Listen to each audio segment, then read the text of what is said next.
I have with me Tommy Kendall, a four-time champion in both the IMSA GT Championship and the SCCA Trans Am Series. He currently serves as a color commentator for Fox Sports' coverage of IMSA. Well, I just want to say thank you for doing this, for joining me. My pleasure. Glad it worked out. Okay, now I guess we can move on to the questions now. In your racing career, who has been the best teammate that you've had, and who was the worst, if you're willing to say that? Well, let's see. Boy, I've been lucky. I've had some really good ones. My first teammate was Max Jones, and he was my teammate owner in the Firehawk series. We were teammates in GTU, teammates in Trans Am, and then he was my boss at Roush. He was the team manager at Roush, and so I had, all that success, 4 championships in 5 years there at Roush. So, he was certainly the most impactful, and he was great as a teammate. He was fast. He pushed me hard. We got along great. So that was good. I got to give a special nod to Mark Martin, though. We didn't drive together a lot, but we drove together to Daytona a couple times, and even though we're a foot difference in height, talk about a guy who was low maintenance. His version of a seat fitting was he'd get in, he'd see if he could get full throttle, and see if he could see over the dashboard. And that was the only adjustment he cared about. Some people are like, move this a quarter inch, this is this. And he was like the opposite, also being a NASCAR guy. A 3.5-hour stint was a no-brainer for him. And when you have people able to do long stints, you actually can get some rest out of the car. If everyone's only doing hour stints, even with 3 or 4 drivers, you don't have a lot of time out of the car. So Mark was great.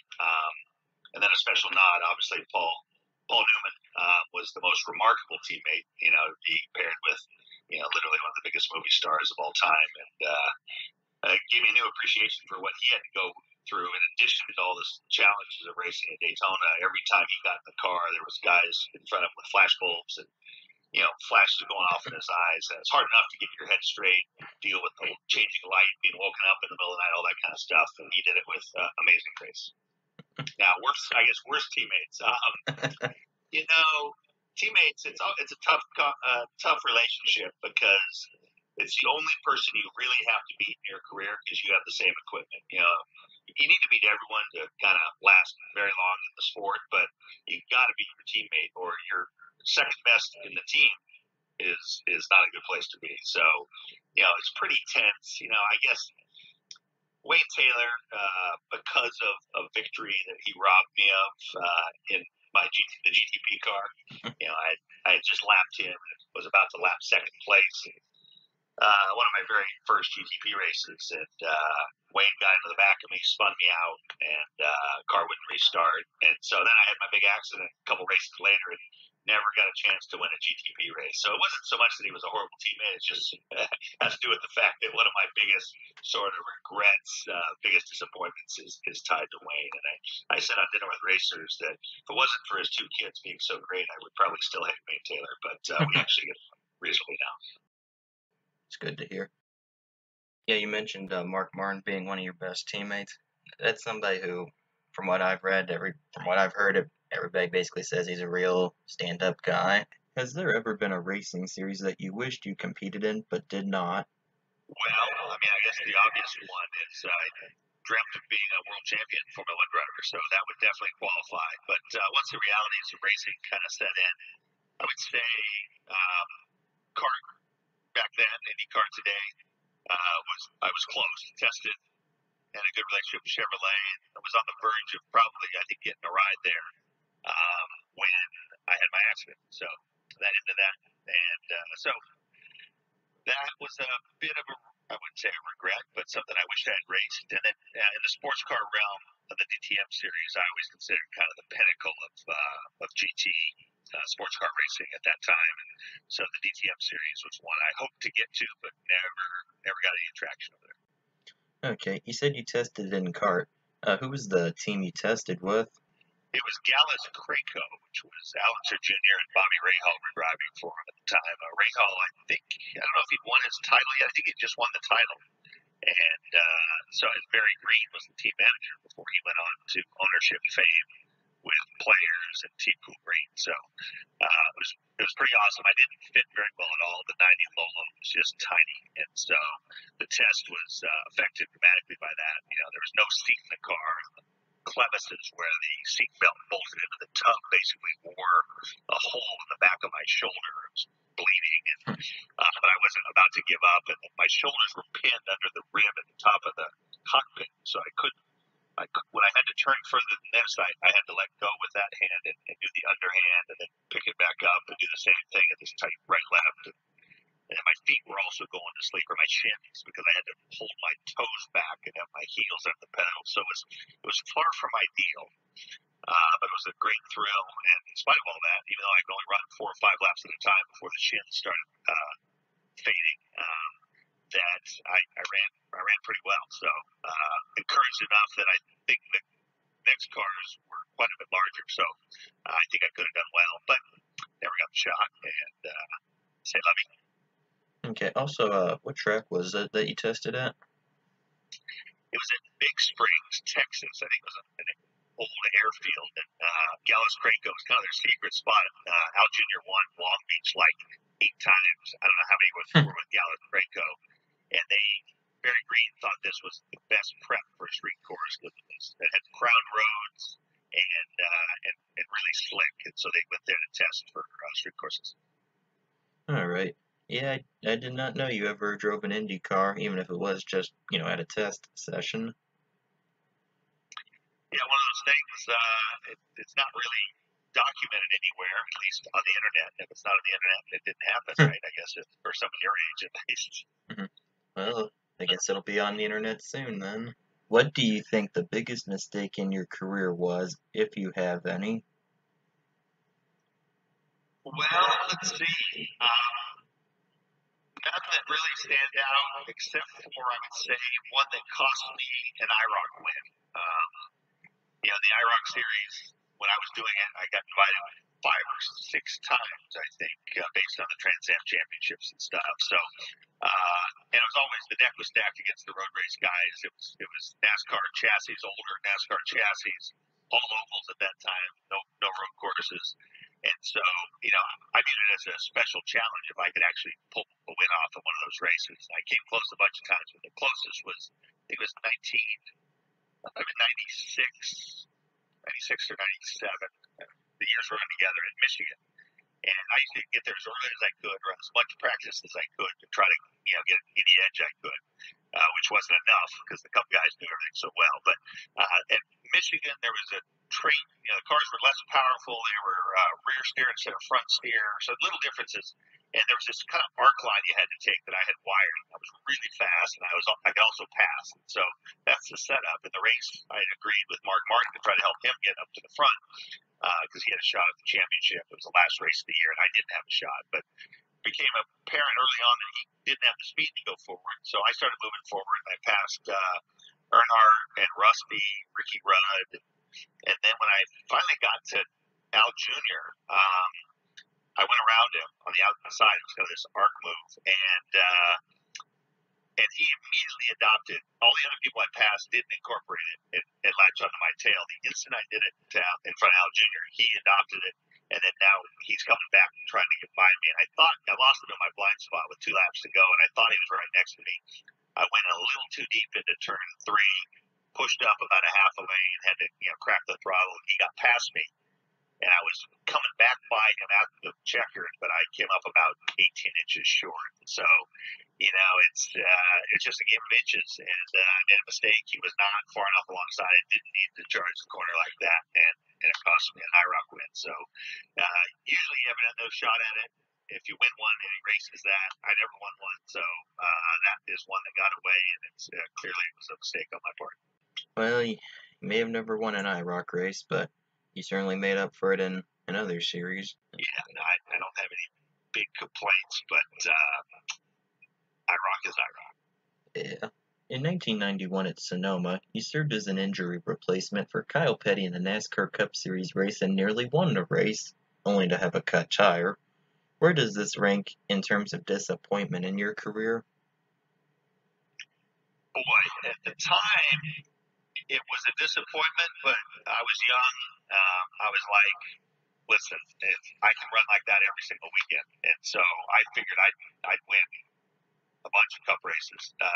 That's part of youth. You just kind of extrapolate out forward. And as it was, my accident, my big GTP crash, was like 2 weeks later, and so I never came that close again. So that was one that I was battling hard, would-haves and could-haves, but I had a big lead with about 8 laps to go. No one was going to catch me, and then Richard Petty crashed and broke his ankle. Actually, it turned out, and it bunched the field up. And on the short runs, I was not quite as good as some of the other cars, like Mark Martin. On the long runs, I was kind of in my own league. And so, anyways, on the restart, Mark was all over me, pressuring me, and was turn 7 there, the way they used to run the course, you could actually make the pass on the outside. So I was defending the inside, coming into the corner, he put a big slam into my door, and so coming off the corner, he had a better drive off, but I wasn't going to give it up, and so I fended the gas, even though I knew it probably wouldn't take it, knowing I'd probably get into him, but I figured payback was fair play. And got into Mark. He spun out, wrecked actually, and it took my valve stem off. And so with 3 to go, I gave up the lead. So, one of those things that having to do over again. I mean, it's just one of those things. I'm not sure if I could have done anything different. I would have probably, it's hard to say, but that was one that I probably replay in my head the most. The GTP crash that I mentioned, or the incident with Wayne Taylor. Happened within 2 weeks of each other, and then I had my accident. So, don't have a lot of regrets. I have no regrets, I should say. I'm happy with things turned out. But in terms of ones that got away, that's right up there with the biggest. Okay. You were talking about your crash and later in 1991 at Watkins Glen. Did you ever doubt that you would ever return to racing, let alone be competitive again? Yeah, big time. I wasn't sure I would walk again. My ankles basically broke both tibias, both fibulas, both taluses, which is deep in the ankle, and then the right femur.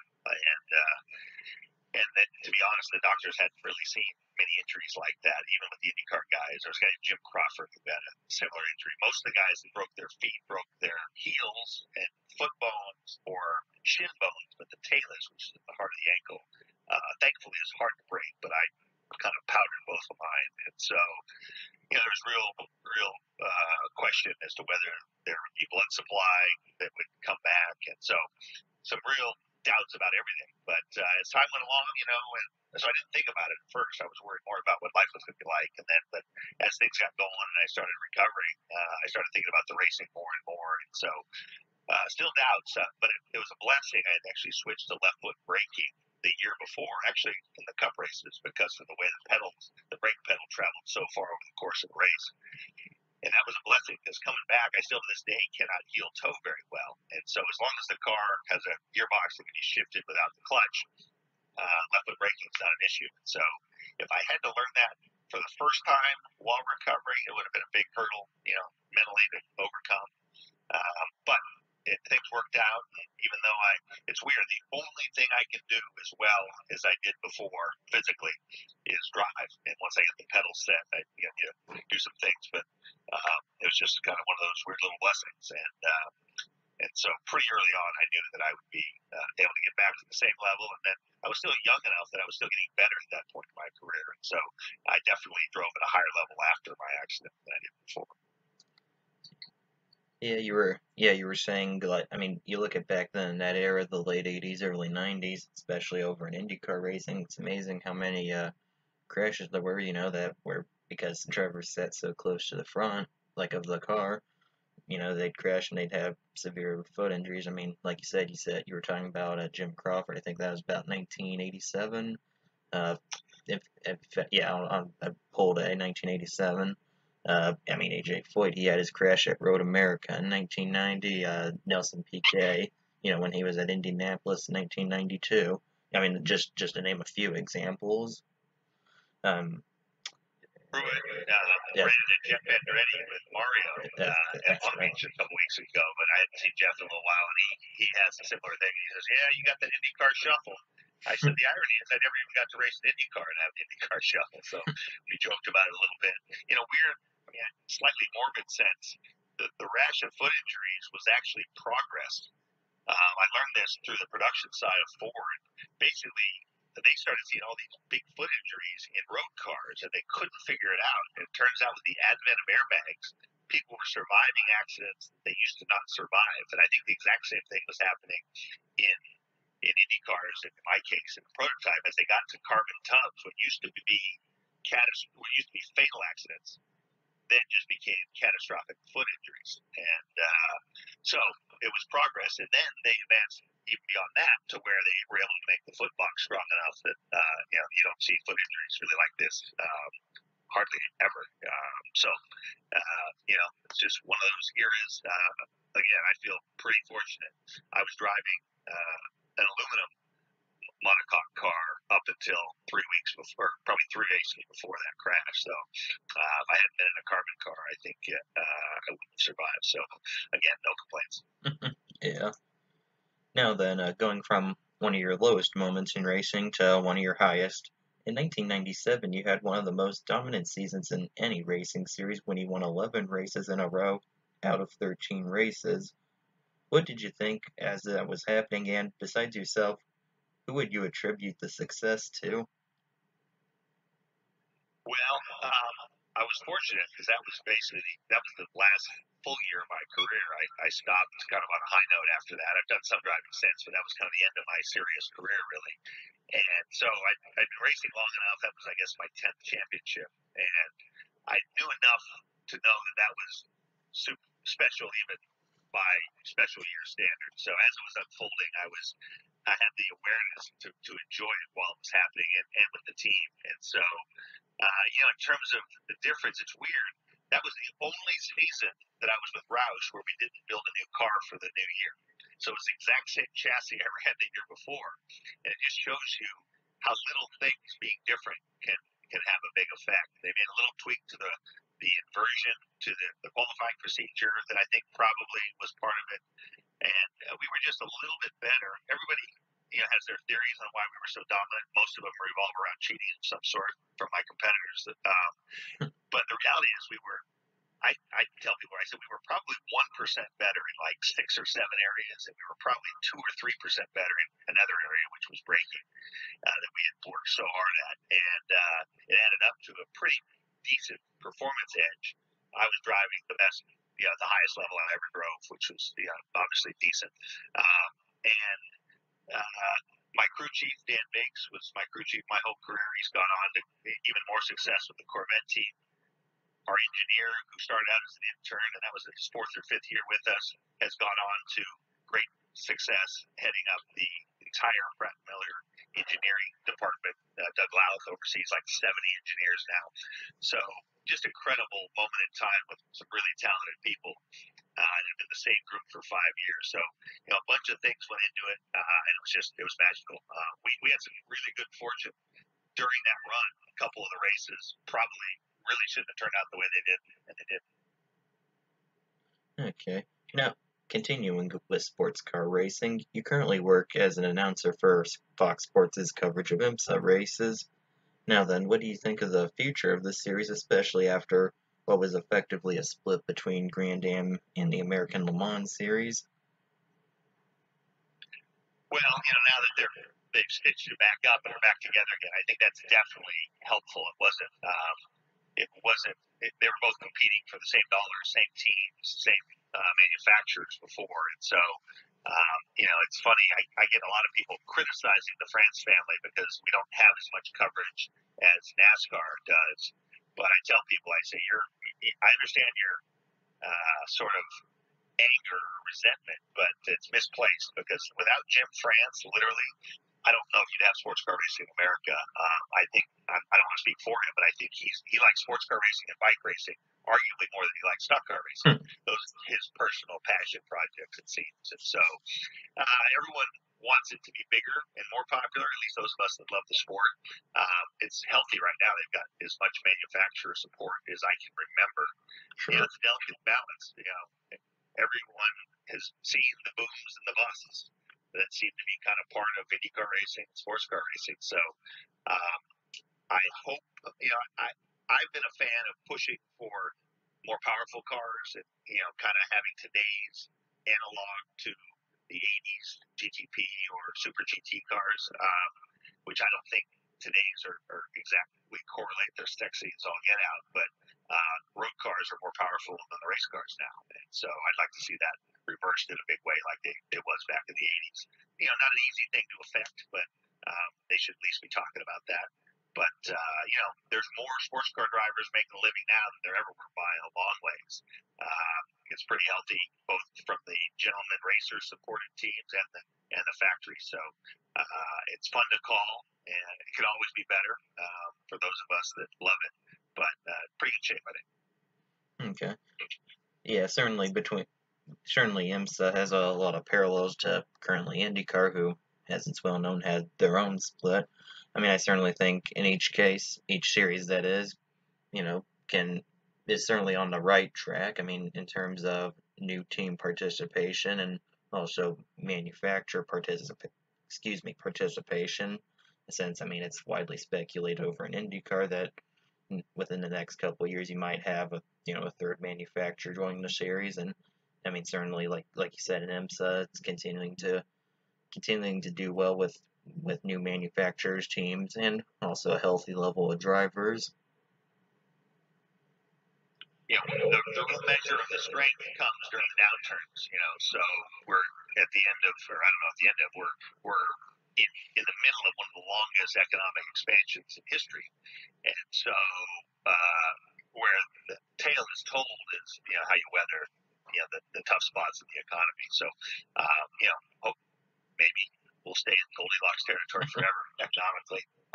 Being an economist, I know that's probably not going to happen, but I know that's not going to happen actually. So hopefully they weather the next one. We'll be able to both IndyCar and sports cars well. Yes. Okay. When you started your racing career, did you ever think you would have as much success as you have had? Define did I think, because I mean every little boy is an optimist, and you dream of the game-winning shot in the biggest race or the biggest game, or the last lap pass in the biggest race. So I thought I would. If you had said, how much would you bet? Would you bet your cat's life on it? I'm not sure I would have had that much confidence, so to speak.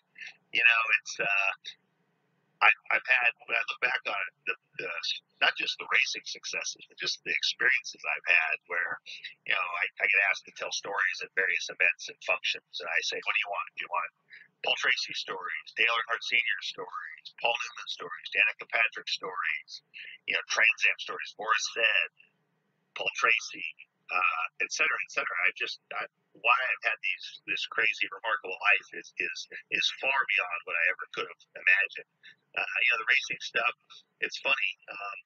I felt all along from the time I first drove that I had an aptitude for it, because anything I got in, I was quick in.